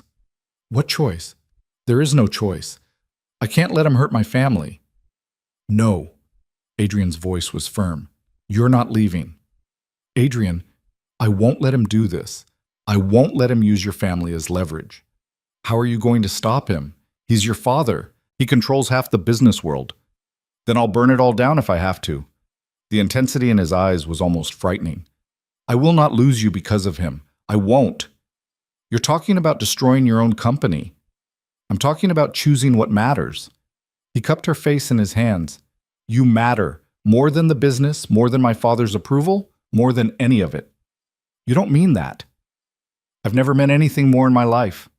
She wanted to believe him, but the weight of her family's safety was crushing. I need to think, she said. Alara, please, I just need time to think. He looked like he wanted to argue, but he nodded. Okay, take whatever time you need. She went to her room and closed the door, then sat on the bed with her phone in her hands. She should call her mother, warn her. But what would she even say? That the man who'd saved Liam's life was now threatening to destroy them unless she walked away from his son. Her phone rang. Unknown number. She answered without thinking. Hello? Mrs. Voss, we haven't formally met. James Voss. Her hand tightened on the phone. I have nothing to say to you. I think you do. I think you have a very important decision to make. If you think threatening my family will make me leave Adrian, you're wrong. Am I? I have the paperwork ready. One signature from you and Liam's future is secure. Your parents' debts cleared again. Your mother keeps her job. Your father's business gets the investors it needs, all of it, guaranteed, legal, binding. And all I have to do is destroy your son. Adrian will survive, he always does, but your brother? James's voice turned cold. How long do you think he'll last without proper care?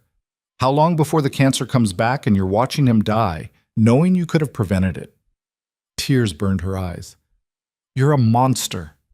I'm a realist. You're a sweet girl, Alara. You don't belong in our world. Go back to your life. Let Adrian go back to his. Everyone wins. Except Adrian. Adrian will thank me eventually, once he realizes you were just a distraction from what really matters. And what's that?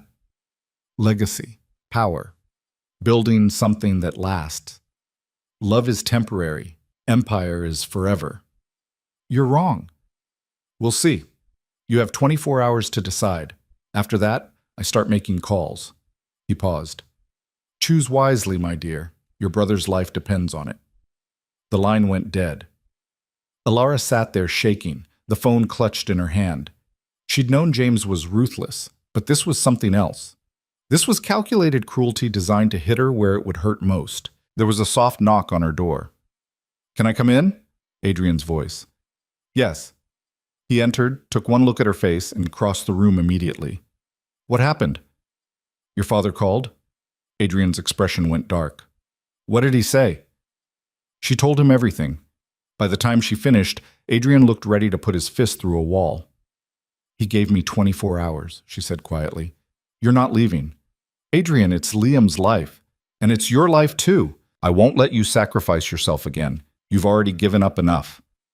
But if something happens to him, it won't. Adrian pulled out his phone, dialing rapidly. Marcus, I need you to draft something immediately. A trust for Liam Quinn. Full medical coverage for life, guaranteed. I don't care what it costs. Have it ready by tomorrow morning. He paused. Yes, I'm sure. Just do it. He hung up and turned back to her. Done. Liam's care is covered, no strings attached. My father has no leverage. Adrian, that's too much. It's not enough. It will never be enough to make up for what he's putting you through.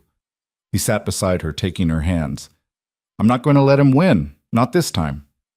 He's your father. He'll always be part of your life. Not anymore. Tomorrow I'm filing a restraining order. I'm removing him from the company board.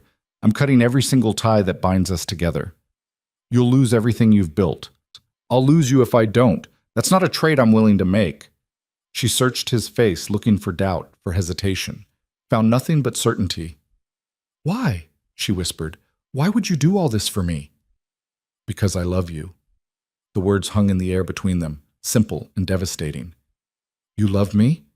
Her voice broke. I think I've loved you since you bandaged my hand and told me decent people sacrifice for the people they care about. Maybe before that. I don't know. I just know that the thought of losing you is worse than anything my father could do to me. Tears spilled down her cheeks. You're an idiot. I know. You should be protecting yourself, not me. Can't do both. I choose you. She kissed him then, desperate and grateful and terrified all at once. He kissed her back like she was oxygen, and he was drowning. When they broke apart, she whispered, I love you too. Even though you're terrible at expressing emotions and you work too much and you're way too controlling. Those are all valid criticisms. I'm not done. You're also brave and kind when you think no one's looking, and you remember things about me that I don't even remember telling you, and you buy me white roses for no reason. There's always a reason. What's the reason? Because you deserve beautiful things. Because I want you to know I'm thinking about you. Because I'm terrible with words, but I can at least buy flowers. She laughed through her tears. You're better with words than you think. Only with you. They stayed like that for a long time, holding each other, and Alara felt something settle in her chest. They were going to fight. They were going to face James together. And whatever happened, they'd handle it. But she'd underestimated just how far James was willing to go. The next morning, Adrian left early to meet with his lawyers. Alara was in the kitchen making coffee when her phone rang. Her mother, crying. Mom, what's wrong? It's Liam. He collapsed at school. We're at the hospital. They're running tests. Her voice broke. They think the cancer might be back. Everything stopped. The world narrowed to those words. The cancer might be back. I'm coming. I'll be there in 20 minutes. She grabbed her purse and ran for the elevator, called Adrian on the way down. Alara, is everything? It's Liam. Hospital. I have to go. I'm coming with you. You're meeting with the lawyers. They can wait. Tell me which hospital. She did. By the time her car arrived, Adrian was calling back. I'll meet you there. Drive safe. The hospital was exactly as she remembered it, sterile and terrifying and smelling like fear. Her mother was in the waiting room, her father beside her, looking 20 years older than he had a month ago. Where is he? Alara asked. They took him for scans. They won't tell us anything yet. Her mother grabbed her hands. What if it's back? What if the treatment didn't work? We don't know anything yet. Let's not panic until we have answers. But she was panicking. She was absolutely panicking. Adrian arrived 15 minutes later, still in his suit from the meeting he'd abandoned. He pulled Alara aside. Have they said anything? Not yet. They're running tests. What can I do? Nothing. Just stay. I'm not going anywhere. They waited. An hour. 2. The not knowing was worse than anything. Finally, a doctor emerged. Quinn family? They all stood. Liam's awake. The scans are clear. No signs of cancer recurrence. What we're seeing is a severe anxiety attack combined with exhaustion. He's been under significant stress and his body essentially shut down. Relief crashed through Alara so hard she almost fell. Adrian caught her. He's okay? Her mother asked, sobbing.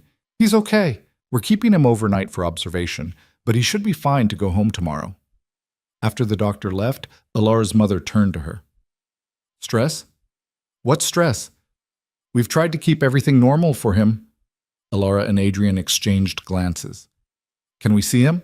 Alara asked. Room 304. Liam looked small in the hospital bed, pale but awake. He smiled weakly when they walked in. Hey, sis. You scared the hell out of us.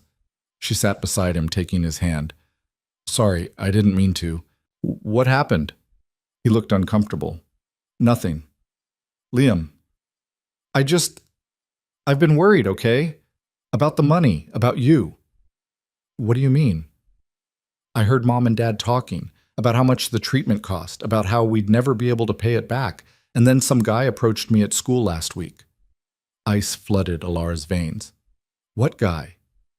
He said he was a friend of yours, said he wanted to make sure I was doing okay. Asked a lot of questions about you and him. Liam gestured at Adrian. What did he look like? Adrian's voice was tight. Old, maybe 50, expensive suit. He gave me his card, said to call if I ever needed anything. Do you still have it? Liam pulled it from his wallet. Adrian looked at it and his jaw clenched. James Voss. Personal number. He's been getting to your brother, Adrian said quietly. Planting seeds. Making him worry. Why would he do that? Liam asked. Because he's trying to break us apart, Alara said. And he's using you to do it. Understanding dawned on Liam's face. I'm sorry, I didn't know. It's not your fault. She squeezed his hand. None of this is your fault. But as they left the hospital later, Alara felt something harden in her chest. James had crossed a line. He'd gone after a 13-year-old kid, her kid brother. That was unforgivable. I'm going to kill him, she said in the car. Adrian glanced at her. Get in line. I'm serious, he approached Liam. He stressed him out so badly he ended up in the hospital. I know, and he's going to pay for it. How? Adrian's smile was cold. I've been playing nice because he's my father, but that's done. If he wants a war, I'll give him a war. The next day, Adrian moved forward with everything. The restraining order, the removal from the board, the public statement announcing he was severing all business and personal ties with his father. The fallout was immediate and brutal. Half the board sided with James. Stock prices dropped. Business partners started asking questions. Adrian's phone rang constantly with people wanting explanations, wanting him to reconsider. He ignored all of it. Are you sure about this? Alara asked one night, watching him field yet another angry call. Absolutely. You're losing everything. I'm losing dead weight. There's a difference. But she could see the toll it was taking. The stress carved into his face, the exhaustion in his eyes. 2 weeks later, James fired his final shot. A press conference. Cameras everywhere. James standing at a podium looking every inch the wronged father. It's with deep sadness that I address my son's recent actions, he began. Adrian has always been troubled, emotional. After the death of his fiancée years ago, he never fully recovered. I'd hoped marriage would stabilize him, but I've recently learned the truth about his current relationship. Alara watched from Adrian's office, her stomach sinking. Adrian's marriage to Alara Quinn is a sham, a contract marriage designed to close a business deal. I have documents proving the arrangement, proving that this young woman was paid to marry my son. The whole thing is a fraud designed to deceive business partners and the public. He held up papers. The contract. Their contract. How did he get that? Alara whispered. Adrian's face was white. I don't know. I'm calling for a full investigation into Adrian's business practices, into his mental fitness to run Voss Industries, and I'm asking his so-called wife to do the right thing, tell the truth, stop enabling his delusions, set him free to get the help he needs. The press erupted with questions. Adrian's phone exploded with calls. Alara felt the world tilting. He's destroying you, she said. He's trying. Adrian, this is too much. Maybe we should... Don't, he turned to her. Don't even think about leaving. But he's right. The contract was real. We can't deny it. So what? It was real, and then it became something else. That's not fraud, that's life. The board won't see it that way. I don't care what the board thinks. You should. This is your company. It's just a company, Alara. You're my life. The words should have made her feel better. Instead, they made everything worse, because she could see what this was costing him. His reputation, his business, everything he'd built, all because of her. That night, she made a decision. She waited until Adrian fell asleep. Then she packed a bag, wrote a letter, left it on the kitchen counter beside her wedding ring, and she walked out. It was the hardest thing she'd ever done, harder than signing the contract, harder than anything. But she loved him too much to watch him destroy himself for her. So she left. She went to her parents' house, ignoring their questions, and locked herself in her old bedroom. Her phone rang constantly. Adrian, over and over. She didn't answer. At midnight, there was pounding on the front door. Her father answered it. She heard raised voices, then footsteps on the stairs. Her door flew open. Adrian stood there, still in the clothes he'd slept in, his hair a mess, her letter crumpled in his hand. "What the hell is this?" he demanded. "Adrian, I'm leaving because I love you? That's the biggest load of crap I've ever read. It's true. You're losing everything because of me. I don't care." "Well, I care. I care that your father is destroying you. I care that your business is falling apart. I care that none of that matters without you." The words echoed in the small room. "You don't mean that," she whispered. "I mean it more than I've ever meant anything." He crossed to her, gripping her shoulders. "I would burn it all down. The company, the money, everything, if it meant keeping you. Don't you understand that? You're not thinking clearly. I'm thinking perfectly clearly. For the first time in years, I'm thinking clearly." He cupped her face. "I love you. Not the business, not my reputation, not any of it. You. Just you. But your father will lose. Because I'm not backing down. Because I'm not giving you up. Because I finally found something worth fighting for, and I'll be damned if I let him take it away." Tears streamed down her face. "I was trying to protect you. I don't need protection. I need you, here, with me, fighting beside me, not running away to save me from myself." "I'm scared." "Me too, but we're scared together. That's the deal." She looked at this man who'd started as a stranger, become a contract, and somehow transformed into everything that mattered. "I left my ring," she said. He pulled it from his pocket. "I brought it with me." That was presumptuous. "I'm a presumptuous person." "You're an idiot. We've established that." He slid the ring back on her finger, and it felt different this time, not like a shackle, like a promise. "Take me home," she whispered. "Already there." He kissed her, and she kissed him back, and when they broke apart, she saw her parents watching from the doorway. "Well," her mother said, "I guess that answers that question." "What question?" Elara asked. "Whether this marriage was real or not." She smiled. "It's real." Later, back at the penthouse, they lay tangled together in bed. "We're really doing this?" Elara asked. "Looks like it. Your father's going to keep fighting. Let him. We might lose everything. We'll rebuild. You're very confident for someone whose life is falling apart." He turned to face her. "My life was falling apart before you. You're the thing holding it together. That's a lot of pressure. You can handle it. How do you know? Because you've handled everything else. My coldness, my father, my baggage. You're the strongest person I know.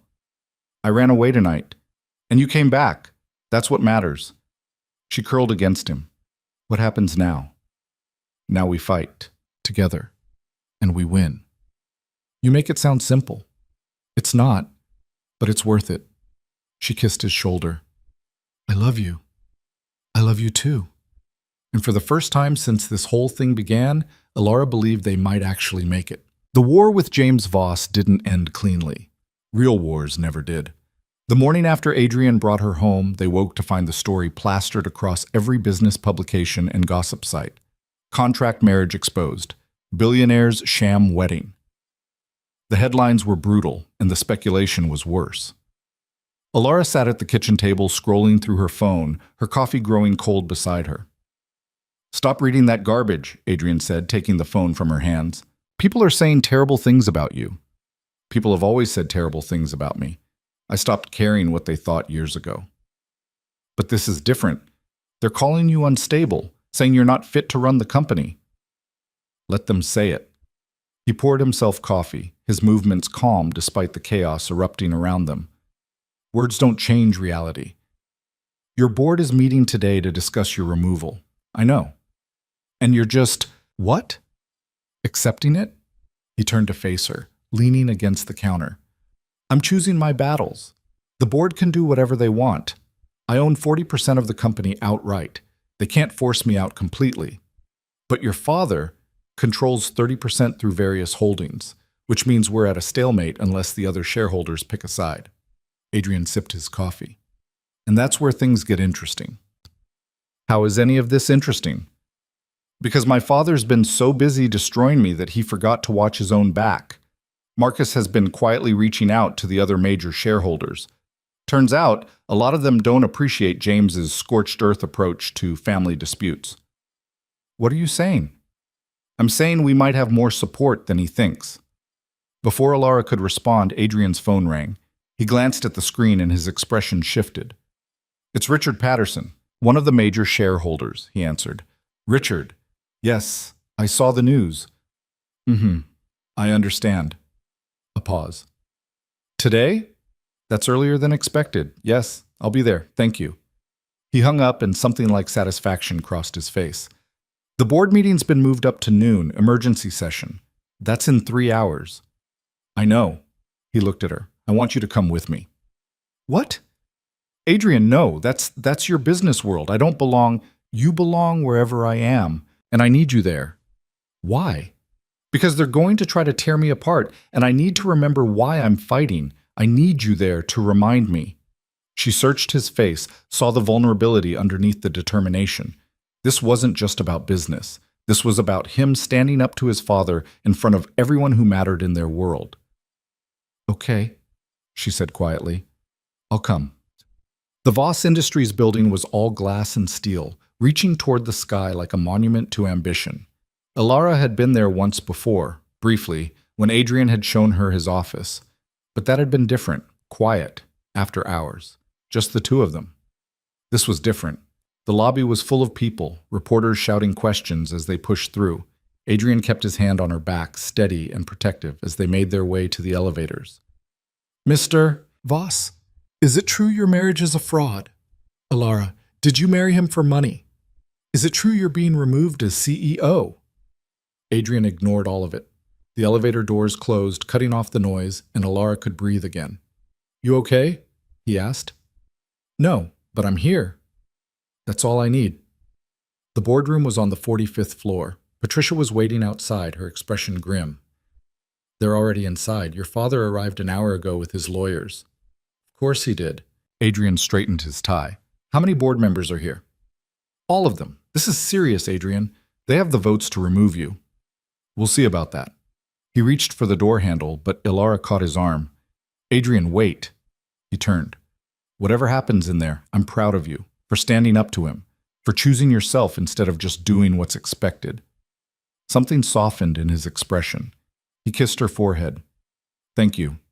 Then he opened the door. The boardroom was exactly what she'd expected. Massive table, leather chairs, floor-to-ceiling windows with a view of the city. 12 board members sat around the table, their expressions ranging from sympathetic to hostile. And at the head of the table, looking perfectly comfortable in what should have been Adrian's chair, sat James Voss. Adrian, James said smoothly, and you brought your wife. How inappropriate.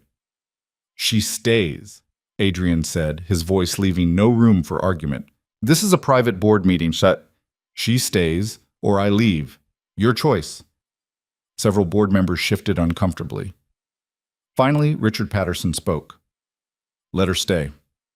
We have more important things to discuss than who's in the room. James's jaw tightened, but he nodded. Alara sat in a chair against the wall while Adrian took a seat at the table, notably not at the head, a small victory for his father. Let's get to it, James said. We're here to discuss my son's fitness to lead this company. Recent revelations about his personal life have raised serious questions about his judgment and stability. You mean the revelations you leaked to the press? Adrian said calmly. I did what was necessary to protect this company. By exposing private contracts? By sicking investigators on my wife? By approaching her 13-year-old brother? Adrian's voice was sharp. Tell me, Father, which part of that was protecting the company? Murmurs around the table. Several board members looked uncomfortable. Your marriage is a sham, James continued, ignoring the accusation. You paid this woman to marry you to close a business deal. That's fraud. It's not fraud. The marriage is legal. The merger went through on legitimate grounds. What happened in my personal life is exactly that, personal. Is it personal when it affects shareholder confidence? James leaned forward. Stock prices have dropped 15% since this news broke. We've lost 3 major accounts. Investors are asking questions. This isn't personal, Adrian. This is business. Stock prices will recover. They always do. And any investor who's seriously concerned about my marriage instead of our quarterly earnings isn't someone we want as a partner anyway. That's your professional opinion, that we should alienate investors? My professional opinion is that this company has posted record profits for 6 consecutive quarters under my leadership. My personal life has never interfered with my business acumen, and it won't start now. James smiled, cold and calculating. Even when your personal life involves falling for the woman you hired to play your wife? Even when you're making emotional decisions instead of strategic ones? I'm making the decision to remove you from this board. That's strategic enough for me. The room went silent. You can't do that, James said, his voice dangerous. Actually, I can. According to our bylaws, the CEO has the authority to remove board members who act against the company's interests. You've been leaking confidential information to the press. You've been using company resources to investigate employees and their families. You've been actively sabotaging business relationships. That's more than enough grounds for removal. James stood abruptly. This is mutiny. This is business. Something you taught me, remember? Adrian stood as well, meeting his father's gaze without flinching. You told me emotions were weakness, that caring was liability. That power was all that mattered. Well, congratulations. You created exactly the kind of son who would cut you out without hesitation. You're making a mistake. The only mistake I made was listening to you for as long as I did. The tension in the room was suffocating. Ilara watched the two men face each other across the table, son and father, locked in a battle that had been building for decades. Finally, Richard Patterson cleared his throat. I think we need to vote on both matters, Adrian's removal as CEO and James's removal from the board. Agreed, said another board member. They voted on Adrian first. Ilara held her breath as hands went up around the table. 7-5. In favor of keeping Adrian as CEO. She almost sobbed with relief. Then they voted on James. 9-3. He was out. James's face went white with fury. This isn't over. Yes, it is. Adrian's voice was final. Security will escort you from the building. Don't come back. For a moment, Ilara thought James might actually attack his own son. The rage radiating from him was palpable. But then he seemed to master himself, pulling on the cold control that had defined him for so long. You'll regret this, he said quietly. Both of you. I doubt it, Adrian replied. James looked at Ilara then, and the hatred in his eyes made her skin crawl. I warned you, he said. I told you he'd destroy you. Just wait, you'll see. Then he walked out, and the room seemed to breathe again. The board members filed out one by one, some offering congratulations, others just looking relieved it was over. Richard was the last to leave. That took courage, he told Adrian. Your father's had this company by the throat for years. It's about time someone stood up to him. After he left, it was just Adrian and Ilara in the massive boardroom. We won, she said, still not quite believing it. We survived. Adrian ran a hand through his hair, exhaustion finally showing on his face. That's not quite the same thing. But you did it. You actually cut him out. I should have done it years ago. He crossed to where she sat, pulling her to her feet. Thank you for being here. I didn't do anything. You were here. That was everything. She wrapped her arms around him, feeling him shaking slightly. The adrenaline wearing off, reality setting in. What now? She asked. Now we go home. We figure out what comes next, together. But before they could leave, Adrian's phone buzzed. A text from Marcus. News is already spreading. Your father's given an interview. You need to see this. Adrian pulled up the video. James, looking composed and sympathetic, speaking to a reporter. I'm disappointed, of course. Adrian's always been volatile, but I'd hoped marriage would stabilize him. Instead, it seems to have pushed him over the edge. I genuinely worry for his mental health and for that poor girl he's trapped in this situation.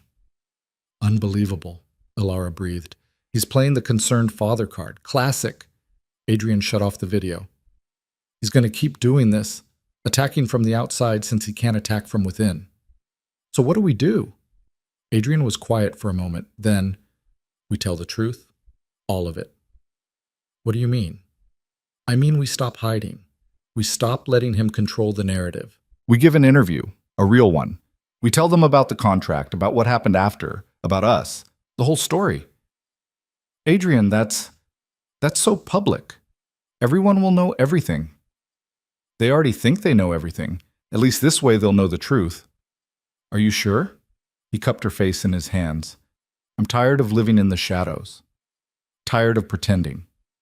I want the world to know that yes, our marriage started as a contract, but it became something real, something worth fighting for. Is that okay with you? She thought about it, about her privacy, about her family seeing all of this, about the judgment they'd face. But then she thought about Adrian, about the courage it took for him to stand up to his father, about the fact that he was willing to risk everything for them. Okay, she said. Let's do it. The interview was set up for the following week, a major news magazine, primetime slot. Patricia worked with their PR team to prep them, but Adrian had been clear. No scripts, no carefully crafted answers. Just honesty. The night before the interview, Alara couldn't sleep. She lay in bed staring at the ceiling while Adrian read beside her. What if this makes everything worse? She asked. It might. That's not reassuring. He set down his book. You want me to lie and say it'll all be fine? Yes, actually. He smiled. Sorry, not my style. Then he grew serious. But I will say this. Whatever happens, we'll handle it. We've survived this long. We can survive whatever comes next. You sound very confident. I'm faking it. She laughed despite herself. At least you're honest. Always. With you, anyway. The interview took place in their penthouse. The reporter, a woman named Sarah Chen, arrived with a camera crew and kind eyes. Thank you for doing this, she said as they set up. I know it's not easy. Nothing about this has been easy, Adrian replied, but it's necessary. They sat on the couch, close enough to touch, but not quite touching. Professional, but intimate. The cameras started rolling. Let's start with the obvious question, Sarah began. Is it true your marriage began as a contractual arrangement? Adrian didn't hesitate. Yes. Can you explain the circumstances? I needed a wife to close a business deal. Alara needed money for her brother's medical treatment. We signed a contract that was meant to last 1 year, then end in quiet divorce. And now? Adrian glanced at Alara. She nodded slightly. Now I can't imagine my life without her. Sarah turned to Alara. Is that true? Do you feel the same way? Alara took a breath. When I signed that contract, I thought I was making a sacrifice, trading my freedom for my brother's life. But it turns out I wasn't losing anything. I was finding everything I didn't know I needed. Oh, that sounds very romantic, but your critics would say you're just continuing the performance. How do you respond to that? Let them think what they want, Alara said. I know what's real. The interview continued for an hour. They talked about everything. How they'd met, the early days of cold distance, the slow thaw, the moment things changed. Adrian talked about Catherine for the first time publicly, about the grief that had shaped him, about learning to open himself to love again. Alara talked about feeling invisible her whole life and finally being seen. It was raw and honest and sometimes painful, but it was real. At the end, Sarah asked one final question. Your father has been very vocal about his disapproval of this relationship. What would you say to him if he was watching? Adrian was quiet for a moment, then, I'd say thank you for showing me exactly the kind of man I don't want to be, for teaching me that power without love is just loneliness in an expensive suit, and for pushing so hard against us that I finally found the courage to stand up to you. And you, Alara.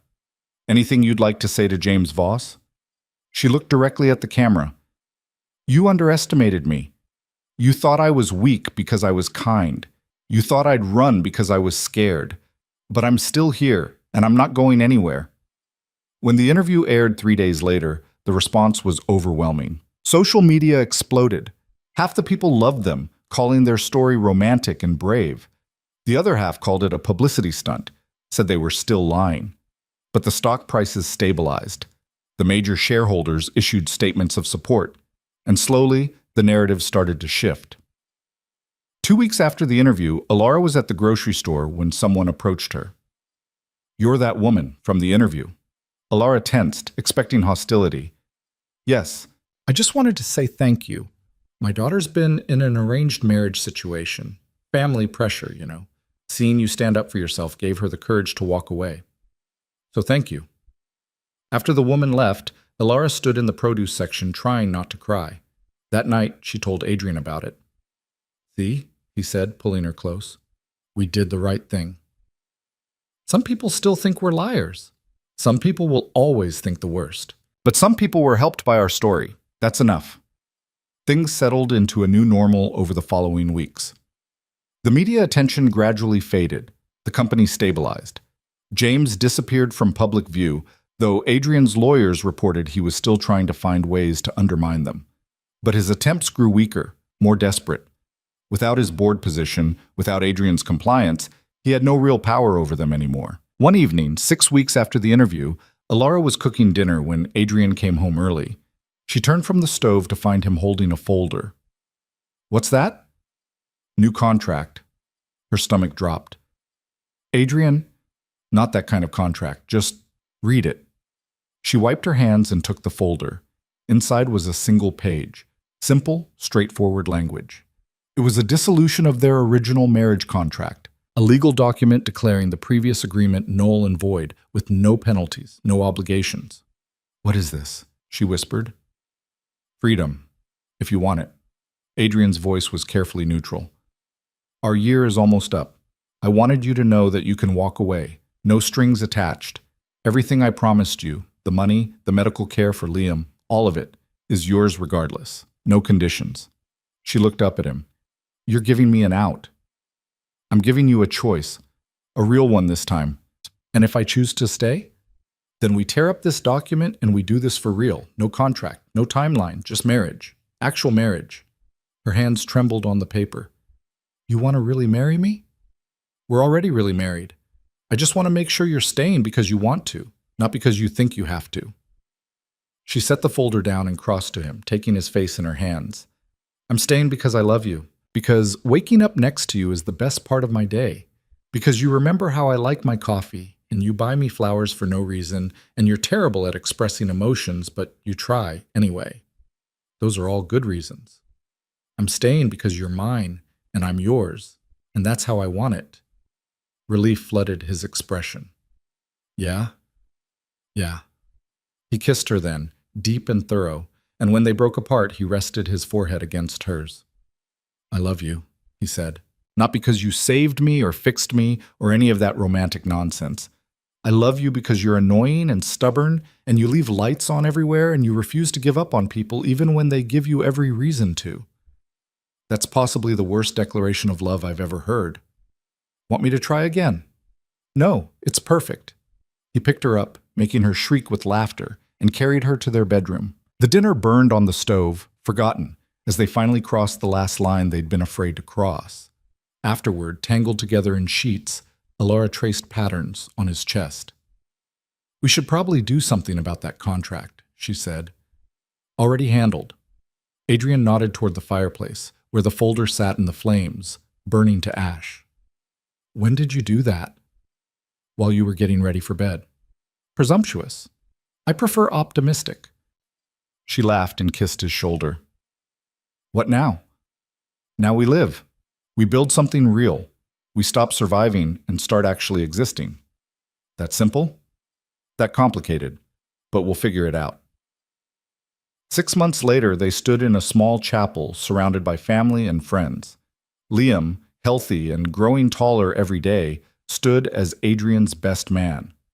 Alara's mother cried through the entire ceremony, and when the officiant asked if they took each other as husband and wife, they both said yes without hesitation. This time, when Adrian kissed her, it wasn't a transaction or a performance. It was a promise, a choice they were both making freely. The reception was small, intimate.